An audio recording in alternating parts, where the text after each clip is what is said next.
So we started off looking at, again, movies like Skyfall and a lot of the old James Bond stuff, even just Mission Impossible and Jason Bourne, just looking at how those movies are shot, how cool and stylized that is. We referred to it as the swagger of those movies.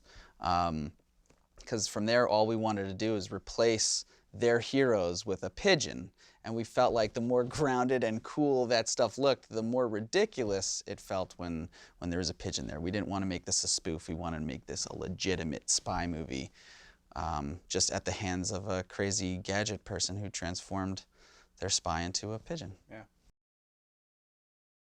I think the first place we started is because this is what will be, I think, a lot of kids' first spy movies. I think we wanted to first honor the tropes, right? So we know we got to go to all these international locales. We know we got to have big action. We know there's got to be sexy cinematography and lighting. But at the same time, it's an animated movie about two people, unlikely characters coming together. So we knew there'd be comedy and tension and conflict. That would be a lot of fun. Everybody, like our collaborators, Will, Tom, Rashida, Ben, Karen, DJ Khaled, almost everybody. Not only incredibly talented actors, they're phenomenal collaborators. And that was something where we had a lot of fun working with them, because they not only would want to say lines, they wanted to explore them. They wanted to explore the story, and we would just start riffing and going off page and coming up with different ideas. So they were really game for that. And in animation, like you brought up at the beginning, everything has to be planned. You don't get anything for free. That's the one place where you could find a lot of spontaneity, is working with the actors and coming up with stuff you didn't expect to find. We set out in the very beginning to have fun and to communicate and work well with each other. And I think that fun and that collaboration has spread into the entire team, and you can feel it in the movie. We really believe if you're having fun making the movie, you'll feel that, the audience will feel that when they're watching the movie. And I'm very proud of that. Yeah. And I'm proud of you. Thank you. Thank you. We love each other.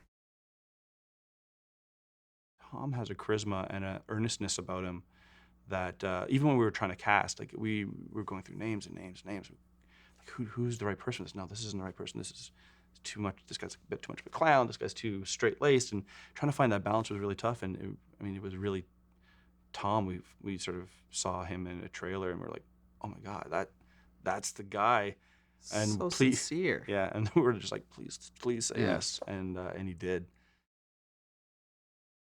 There's no other way to say it than when we first started and we said, we got to make the coolest action hero.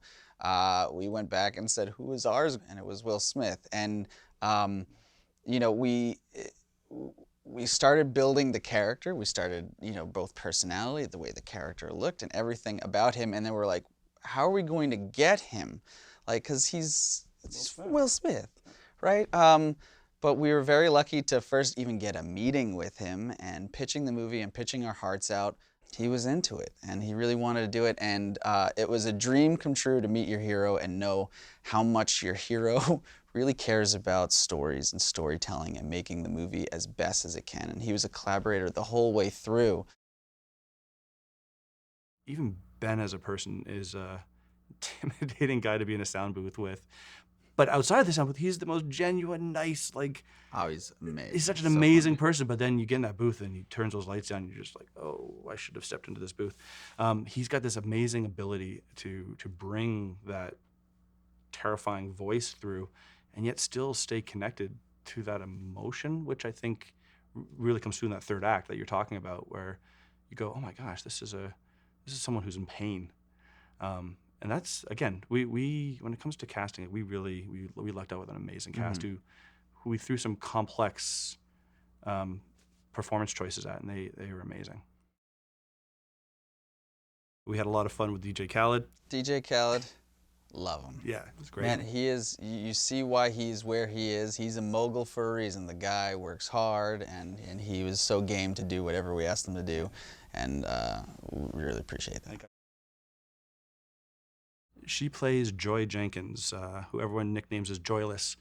and that's pretty much tells you the kind of personality she has, which is such a weird thing when you think of Reba McEntire, who is completely the opposite. In fact, when we pitched her, we said, okay, her nickname's Joyless, which tells you kind of where you have to come in on this movie. And she was so excited about that. She was like, oh, I can't wait to do that. So different from what I typically do. And but it was amazing because she is such an effervescent personality that even in a character who's supposed to be dour in those moments, you still really feel this fun connection to her. She really brought that sort of undercurrent of charisma to a character who could be pretty flat otherwise. It's incredible. It's such a huge. Teddy Shapiro, our composer, just put together a phenomenal score, and it was the same thing. We went to him like we did with all the sort of the tropes. We're like, you hear a Bond theme, you know it. You hear that Mission Impossible theme, you know it. And our first challenge to him was like, we need a thematic bed of music that when you hear it, you think Lance Sterling, you think Spies in Disguise, and then from that he just built this incredible score. I mean, adjectives. I think epic. I think exciting. I think global. But then I also say heartfelt and endearing and hopefully aspirational. And I think that juxtaposition is what we were always after. That you have this really intimate story, heartfelt story inside this gigantic, big action set piece, and hopefully that comes through. We feel a tremendous responsibility with delivering what might be a kid's first spy movie. And, it's been so passionate for us to not just have fun with all the things that come with making a spy movie, but at the same time delivering a message that you think can possibly make the world a better place. One thing I think that was different that we did on this film than we've done on some of our other films is we sort of brought an improvisational aspect to the writing of our comedy. So, like Troy was saying, we didn't really want to have just one-liners, which I think is more typical of an animated film. We really wanted to feel that rhythm, that banter that you'd get in a buddy comedy. One amazing point in the filmmaking process is sometimes these characters come to life in a way that you don't expect. And as we defined Walter and as we defined our theme and stuff, at one point we had written a line, and it's not really in the movie the same way, but Walter was like, talking to Lance Sterling, and he's like, you say you're the good guy, right? But what do your actions say, right? And it was such a defining sort of moment, and it really helped us see who the villain was, who the hero is. And it's such a good question, and we try to not be so on the nose with that for kids watching that, but it's so important for the kids who are watching this movie to say, I know we call ourselves the good guys, but do our actions say that?